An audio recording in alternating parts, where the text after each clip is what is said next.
আজ সকালে ফল কেনার জন্য গিয়েছি। পরপর সব ফলের দোকান।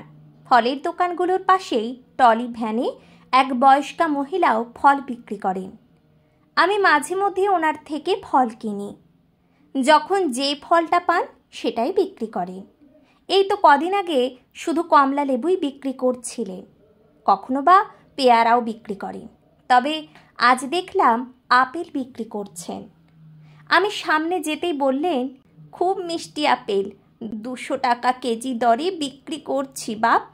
তবে তোর জন্য 200 নয়, 180 করে দাম নেব। আমি বেছে বেছে 8টা আপেল দিতেই দেখলাম 1 কেজি হয়ে গেল।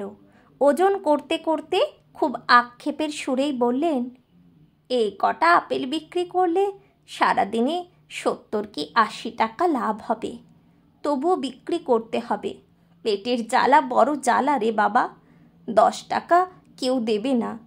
কপাল খারাপ আমার, 3টে ছেলে, সবাই রোজগেরে।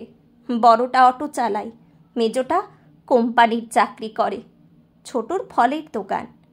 নিজেরা বউ ছেলে নিয়ে ভালোই আছে, ভালো মন্দ খাচ্ছে, মায়ের বেলা জোটে না। তাই ভাবি, যখন নিজেকেই খেটে খেতে হবে তখন ছেলে থেকেই বা কি হলো, তার থেকে বাঁজা হয়ে থাকলে ভালো হতো। এই বয়সে এসে এত কষ্ট করতে হতো না। কথাগুলো উনি বলছেন ঠিক সেই সময়েই বাইকে করে এক দম্পতি এসে দাঁড়ালেন। ভদ্রলোকের বয়স 45-এর মতো, ভদ্রমহিলা 40 কি 42 হবে।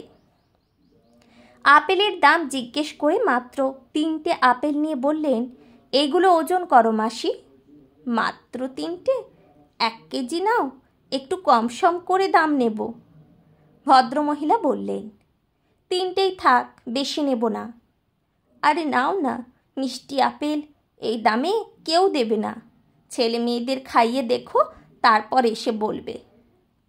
কথাগুলো বলতে বলতেই 1 কেজি আপেল ওজন করে ফেলেছেন। তখন 1 কেজি আপেলের সাথে একটা ছোট্ট আপেল দিয়ে মাসি বলল, নাও, আর একটা দিয়ে দিলাম।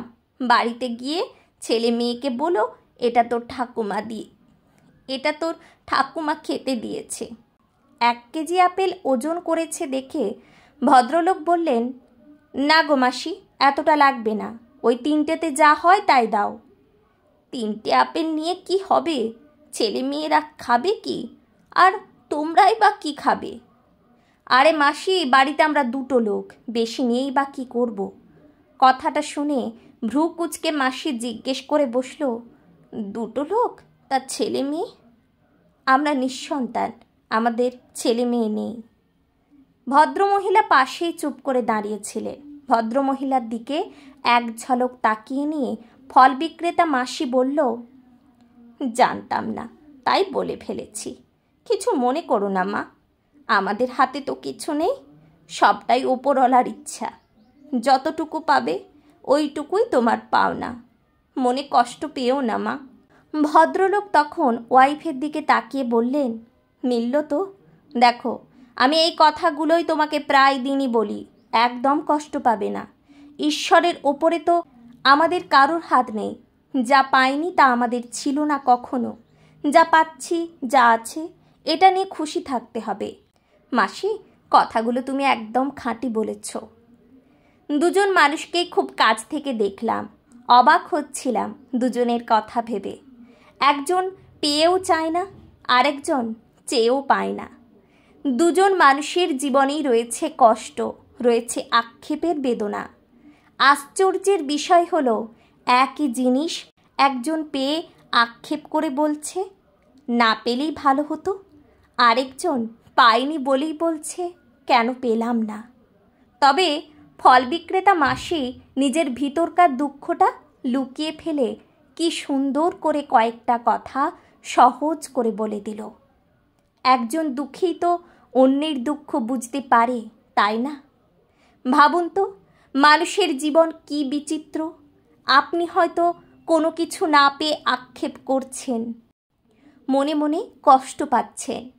দেখবেন সেই জিনিসটা পেয়েও আপনার থেকে বেশি কষ্টে আছে অন্য মানুষটি। কাকে কতটুকু দেবেন সেটা ভগবান ঠিক করেই রাখেন।